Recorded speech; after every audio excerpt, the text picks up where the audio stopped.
Okay, so Snapdragon X Elite Copilot Plus PCs are all the rage right now, and that's because it offers something new in the world of Windows PC. So where we're talking what's new, we're talking NPU that offers 45 TOPS, for example, which offers better battery life, better processing power, all that stuff. So this in front of us is the Surface Laptop 7, and it offers performance, good battery life, some AI features. And the AI features is not just what's built into Windows itself in terms of Copilot Plus PCs. I'm talking accelerating AI features in applications such as Adobe Suite as well. So it offers a wide range of opportunity for creators out there or people that are going to use this in offices as well to do a bunch of stuff that you want to do, but with better performance.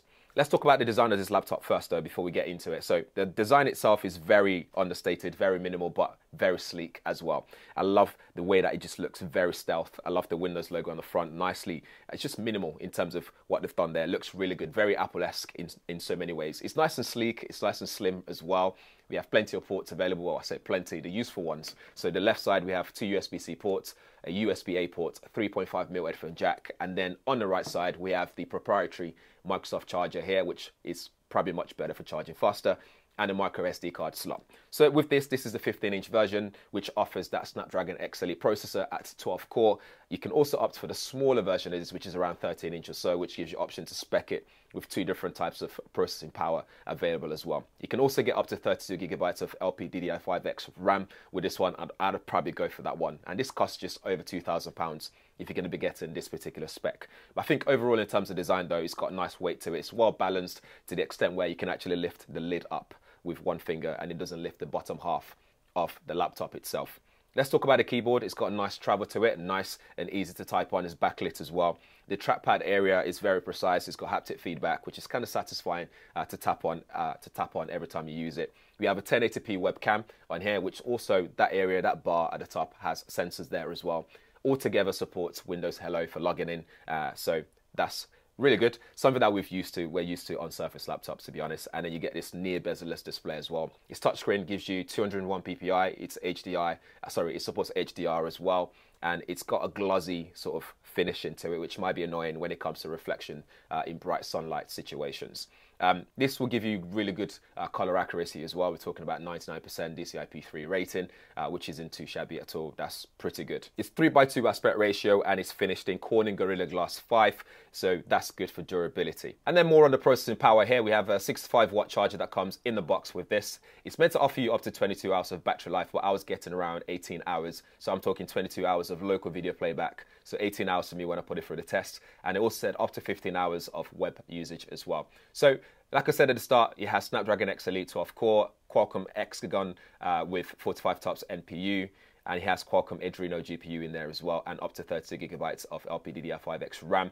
It also has up to 1 terabyte of removable SSD in there. So if you do opt for the lower spec in terms of storage, you probably be able to remove that and replace it with something higher if you can get something cheaper elsewhere to save some money. So what's the hype about with this thing? So with the AI stuff, you can get stuff like live translation and live caption. So you can translate up to 44 languages into English. So when you're watching YouTube videos, for example, in a different language, you can do that. Or even when you're taking video calls, you'll be able to translate what someone else is saying in a totally different language into English. So you can take part in those team-wide meetings where people are based in different parts of the world.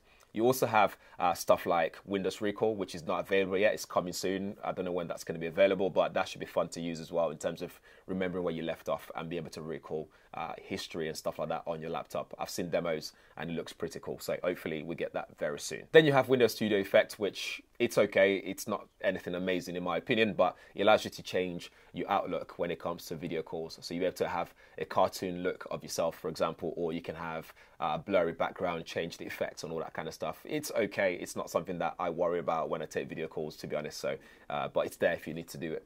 What's exciting for me is Co-Create. With Co-Create as a creator, I can't really draw, to be honest, but being able to put prompts and do a quick sketch and then generate something for your storyboard, it's really cool. It means you can bring your ideas to life very quickly, and it's all done mostly locally on device as well. So it's pretty cool to have that on there. But besides that though, for £2,000, I feel like, yes, it's sleek, yes, it looks good and stuff like that, but all those things that they're shouting about are not enough for me to fully, rush to having this at the moment, because Things like the ARM processor here doesn't support certain apps, like VPN apps, for example, some VPN, and it doesn't support some gaming as well. So, for example, I love playing Apex Legend. I'm not able to do that on this laptop. And if I was to spend that much money for this and I can't play my favorite game, it might defeat the purpose just a tad little bit. But having said that, though, I did run it through some benchmark scores, which the single core scores kind of surprised me because they're quite low. Maybe I'm doing something wrong, but let me know in the comments below, whatever that might be.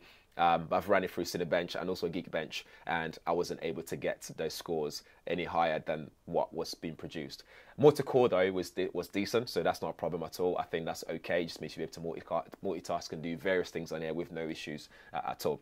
Numbers aside that you can take with a pinch of salt, I was able to run Adobe Premiere on here, edit my 4K videos with no frame drops or anything like that. It just works really well, no issues. So as long as I can do those things efficiently, I think I can ignore the numbers, to be honest. Thermal is okay, but obviously, like you'd expect, if you start to run graphics intensive stuff or processor intensive applications on it at the same time, it starts to pick up the heat a little bit there. So that's something to also bear in mind. But overall, though, slick laptop, the display is fantastic, I think, in my opinion. It's able to run some of the essential apps that I need, but the gaming side is still lacking there. Some apps are still lacking, but it's only just the beginning for this platform. We're only just scratching the surface. So I'm excited for what the future holds and what we can expect in the future in terms of updates and stuff to come as well. So, I mean, Snapdragon Summit's coming up very soon. Who knows? Maybe we'll see something even more powerful compared to this one, but time will tell.